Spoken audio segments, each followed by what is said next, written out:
Hey everybody, it's Miranda here from the Swirly Do's Education Design Team. In the last video I showed you guys how I created this rust effect, or its actual rust, on this canvas here and then on a few of my embellishments. So this is what it looks like. And now today I'm going to finish up my canvas. I don't really know which direction I'm going to go with this yet. I just kind of pulled out a lot of my Swirly Do supplies from past kits. I keep it all in a big drawer. So I just got it all out and I'm just going to kind of pull from it and play around and we'll see what we end up with. So I do want to go ahead and spray some more on here to get some more color. I want there to be blues and pinks, but I want it to be subtle. I want this to look like it's just really, really worn and really old. So I'm going to grab a couple of sprays from my stash and some modeling pastes, and we're going to play around with that. I'm also going to be doing a tutorial very soon in a couple of weeks on how to create your own texture paste. Super easy, and this stuff is awesome, y'all. Okay, so let me grab a couple of sprays that I want to use here from my stash. Okay, I think I'm good with these. Just going to grab one more. Okay, so I'm just going to add a little bit more pink. I just want it to be subtle, a little bit of pink showing through. So I'm going to go right back where I sprayed it before. And then I also need to get my sides because they don't have any color on them yet, really. Okay. Then I'm going to go in with some of this light brown color, right where that pink is at too.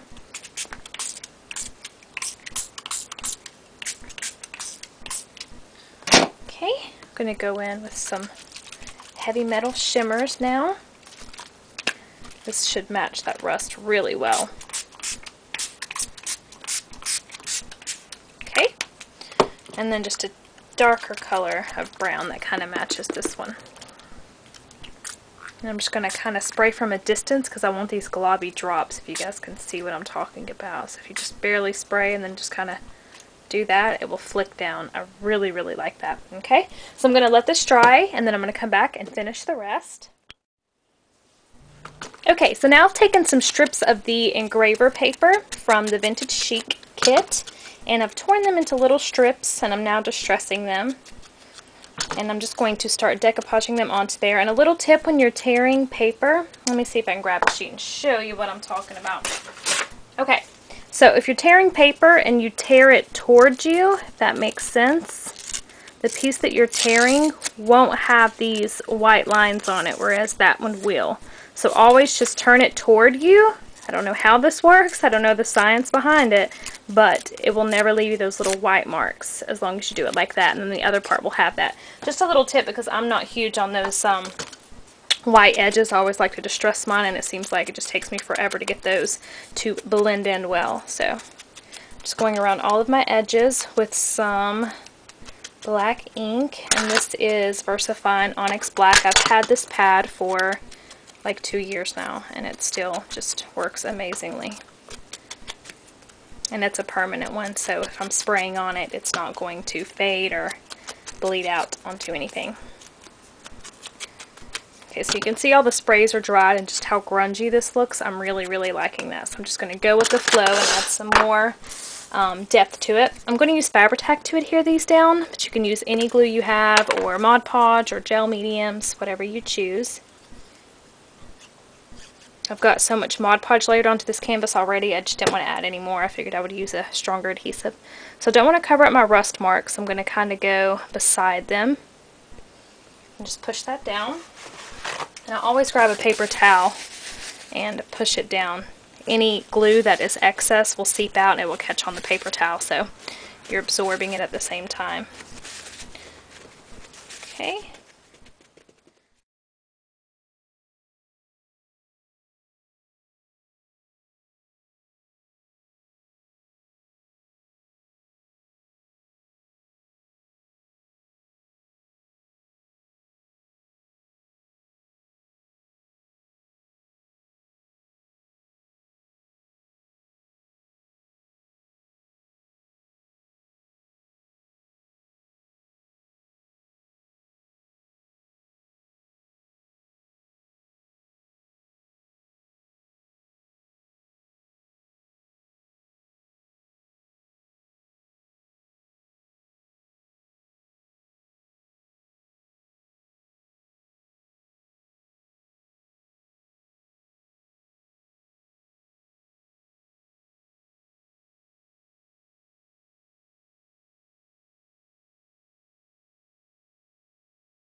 Okay, so I've got that decoupaged onto there, and now I'm going to go in with a little bit of gesso and just kind of highlight certain areas.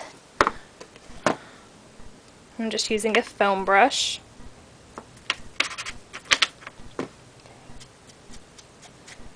I'm just kind of dragging it down the canvas, if that makes sense. I want it to look streaky just like my rust does.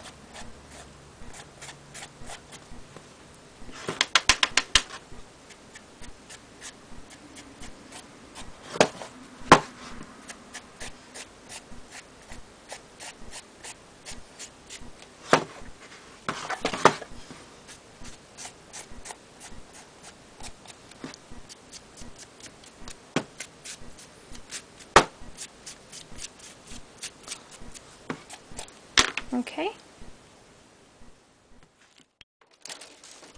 Okay, I'm taking a Crafter's Workshop template mask from my stash, and it's got these branches all over it, and I want to use this to go on my canvas. So let me grab my palette knife really quickly. Excuse me, y'all.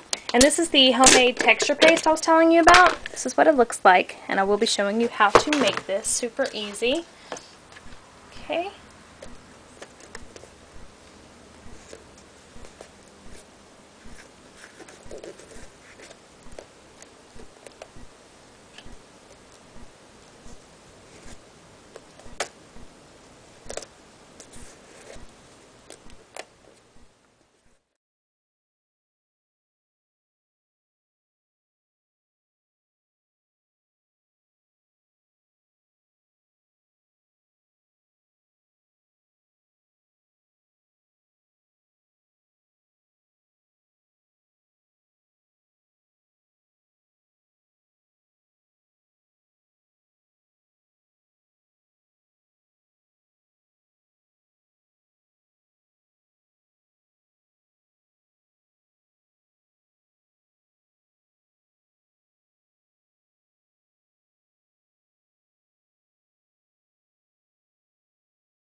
Okay, so this is completely dry. This texture paste that I created doesn't take very long to dry at all.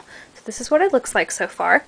And once I saw these branches, I had a different idea, but I kind of just wanted to play off of that. So I have this chipboard shape from Imaginarium Designs. Of course, I've cut this part off, but it was a Christmas tree. And what I did is I just started cutting little pieces off. I'm going to cut this one off too. And I'm going to use them to extend off of the branches here. So this is basically not going to be a very scrapbooky canvas, but more of like an artsy type one. So I've got all these little pieces, like this one, the big one with the birdie, and then I've got one I started playing around with over here painting. And I think I decided I wanted them to be pink. So this is what I've got here. And I'm going to go ahead and gesso them and then paint them. Played around with spraying and doing different techniques, but I just ended up painting them with some shimmers, and I'm going to go on top of that with a couple other colors too to give it a really 2-3 tone color effect. So these are going to be going on there and extending off. So I'm just using some gesso from the Swirly Doos kit and just dotting my little chippies with it.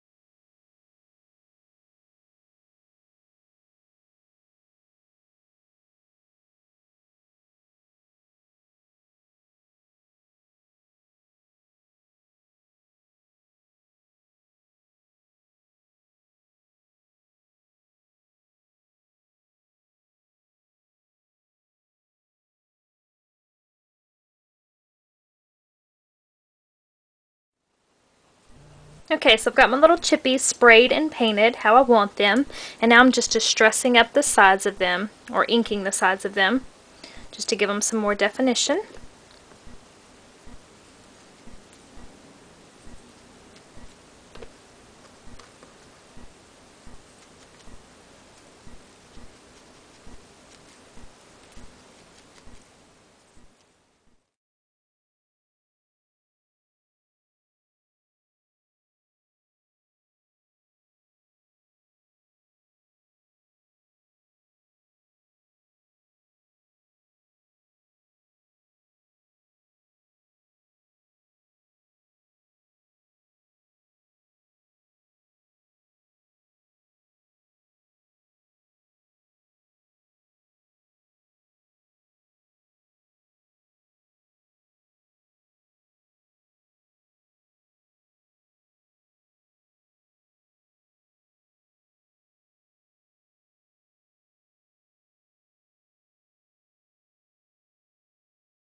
Okay, in the video the other day I played around with putting some rust on a couple of other things. These are the Prima Metal Treasures by Ingvild Bohm, and they are the Junkyard Findings, rather, the little clock faces. So I want to use those. I did a little leaf, I did a Finnebar mechanical, and then I've got these strips of washi fabric tape from the Vintage Chic kit.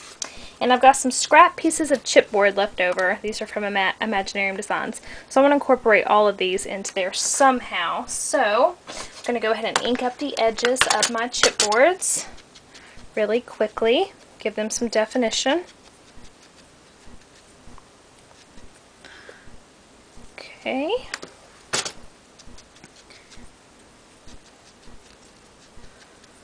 Okay. I think I want to cluster over here in the corner, and I think that's basically all I'm going to do. Is just cluster a little bit and then let the tree just do the rest.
Okay, I'm pretty much ready for the finishing touches. I have another one of these flowers that I've kind of deconstructed and used on another project.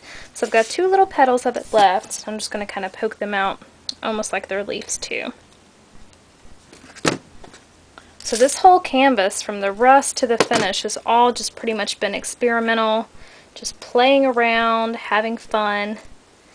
Things don't always come out how you've envisioned, but that's okay. I'm happy with the way this came out. It's totally different than my typical color scheme, which I'm proud of myself for using some darker browns and stuff for once. I'm just going to tuck this clock face up there and put another piece of that fabric tape coming down, and I'm keeping the backing on it. I don't know why, but I am. Okay. Alright, y'all, that is pretty much it. So I'll show you guys an overview really quickly. Really super grungy. The still shots will obviously do it more justice. When it is completely dry, these branches over here, I'm going to kind of go in and fluff them up more so they look really dimensional and are just kind of coming off of the canvas. So that'll look a lot better. But that is pretty much it. If you guys have any questions on anything that I did, just leave me a comment down below, and I hope everybody has a wonderful day.